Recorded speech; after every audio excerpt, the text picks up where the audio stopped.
trazer uma das maiores repórteres investigativas aqui, que tem focado muito nessa questão da ditadura, que é a Juliana Dalpiva. Juliana, obrigado por sua participação aqui no GGN. Viu? Eu queria que você contasse primeiro quais os pontos que você pegou para a sua investigação e até onde que levam, já que você tem tanto mistério aí nos arquivos das Forças Armadas. Nassif, boa noite para todo mundo que está acompanhando a gente, obrigada pelo convite, pelo espaço aqui para falar do meu livro, Crime Sem Castigo, Como os Militares Mataram Rubens Paiva, que é um estudo de caso das investigações sobre o assassinato do Rubens Paiva, que aconteceu em 20 de janeiro de 1971, mas que passaram acho que mais de 40 anos para a gente poder falar com concretude, saber quem são os responsáveis, embora até hoje a gente não saiba especificamente onde estão os restos mortais do Rubens.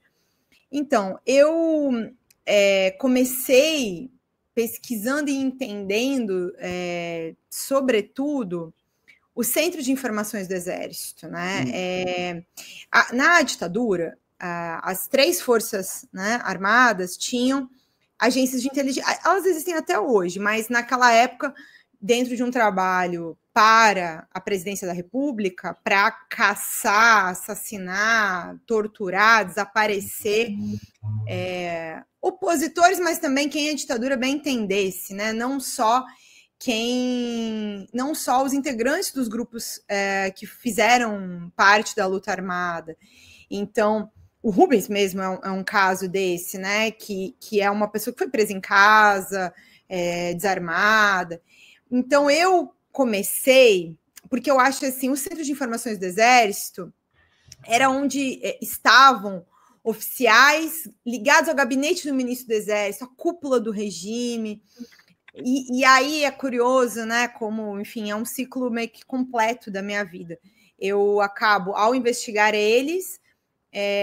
acabo conhecendo uma série de militares e pessoas que aí conheciam Jair Bolsonaro. Então, eu vou acabar investigando o Bolsonaro, eu só vou conseguir ter o acesso que eu tive dos bastidores do Bolsonaro, as fontes importantes que eu tive para as investigações sobre o patrimônio do Bolsonaro, que um dia eu investiguei os militares da ditadura. Então, e quando é uma coisa que eu acho que a nossa audiência talvez aqui não saiba, quando a gente fala, Nassif, que tem arquivos que estão desaparecidos da ditadura, a gente está falando justamente dos arquivos das agências de inteligência, porque os arquivos do CIE, que era o Centro de Informações do Exército, nunca apareceu, o da Aeronáutica, que era o CISA, também nunca apareceu, nem o da Marinha, que é o CENIMAR, apareceram alguns pedaços. A gente só sabe o que estava nos DOPS, que eram as delegacias, e o que estava no Serviço Nacional de Informações, ainda que é um arquivo gigantesco, que está hoje parte do Arquivo Nacional, mas o Serviço Nacional de Informações teve o arquivo destruído em partes, então tem muitos documentos que estão pela metade, que desaparecem, mas tem muitos documentos relevantes, são quase 40 milhões de documentos que tem pesquisa até hoje e que, graças aí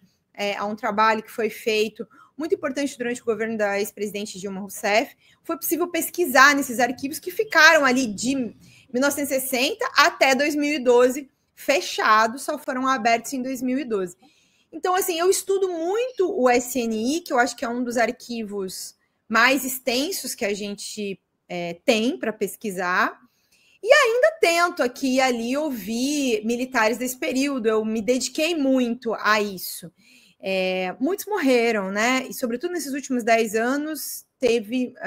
assim, há 10 anos atrás, quando o Ministério Público Federal começa a processar, inclusive os assassinos do Rubens Paiva,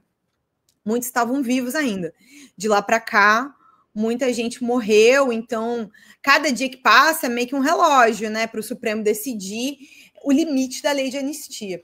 Então, assim, para a gente começar a nossa conversa aqui, eu estudei muito e até hoje, porque tem alguns militares que integraram o CIE, que até hoje a gente não sabe especificamente quem são. Tem um ou outro ali que ainda está debaixo de um codinome, um nome falso que eles usavam naquela época.